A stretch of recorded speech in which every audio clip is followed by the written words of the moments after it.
Welcome. In this video I'm going to show you how you can create a back-to-back histogram, also sometimes referred to as a pyramid chart, using Microsoft Excel in the cases of equal bins. I'll have a separate video if you don't have equal bins, because then you will need to use frequency densities, but in this video I'll use the equal bin option, so I can simply use the counts. So for example, this is the type of chart we're going to be creating. Now, of course, I first have my data. I have, in this case, two categories, male and female. Those were the only ones selected, and an overall grade. I also created some bins, going from 0 to 20, 20 but under 40, etc. I have a whole separate video on creating bins, but I'm going to spare you that here. I just made these already. Then I'm simply going to use count if. Ifs is going to check if it's the same as the category, and then if the score is actually below the upper bound. Now notice my system of Excel is using a semicolon to separate variables. Yours might be using parameters. Yours might be using a comma. So I have this now for both the female and the males. These are cumulative counts, so there were actually 11 females in total and 30 males. And to get the normal frequencies, what I do is I have, of course, the same bins. I also make it into a nice bin category, just as one cell. And then the first one is the same as these, but this is everything less than 40. So I'm going to remove everything less than 20. So it's simply going to be minus the previous one. I can do that again over here, and that way we have the normal counts. So there were, for example, 8 students who indicated to have a grade between, or give a grade actually, between 40 and 60.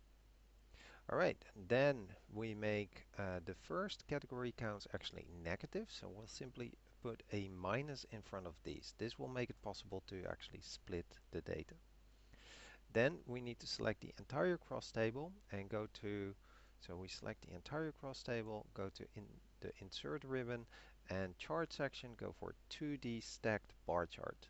So I'm already at the insert ribbon, and then I need to go for a 2D stacked bar chart. So we can have a look here, and I need a 2D and then stacked bar, so that's this one. Alright, so now that we have that, we go to the next step. So this is exactly the one that's shown here.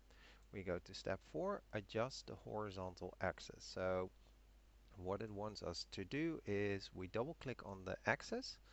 That's over here, the axis. Double click, that should open up the side panel. And under number, adjust the format code to 0 dot semicolon 0. So we need to look here for number, and let's see, the number is all the way here at the bottom, and we need to change the format code to that 0 semicolon 0. Alright, we might also want to adjust the minimum to 15, so minus 15, so the minimum actually is the same as the maximum, so that it ranges the same width over here. Alright, now that we've done that, we move on to the next step. We double click on the vertical axis, so we double click somewhere here. This is the vertical axis, or actually single click should be enough. And go to the axis options, so I'm already there. At the label, set the label position to low, so we're going to change the label position. Axis options, label position, let's see, axis options, this one actually, and then let's see, labels, label position, and then to low, so that's where we need it to be. Alright, then we can move on to the next step, which basically is fine-tuning, adjusting the gap width and the vertical axis title. So as you might notice here now, everything is the way we wanted it. Mine is still actually showing this these positive negative values. That should have actually changed. So let's have another look at the number. And it didn't actually do the 0.0 add, and now it actually changed. Great. Um, we can adjust the gap width. So for these bars, you can just select on one of them, and then we can say the gap width should be perhaps a little bit less, so they actually become bigger. You also might want to change the chart title. So perhaps this is grade by gender.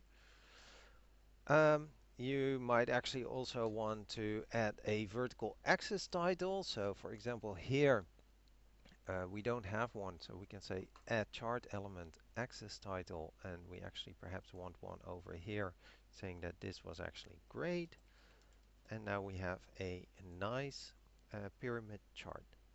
Alright, I hope this video was helpful, and thank you for watching.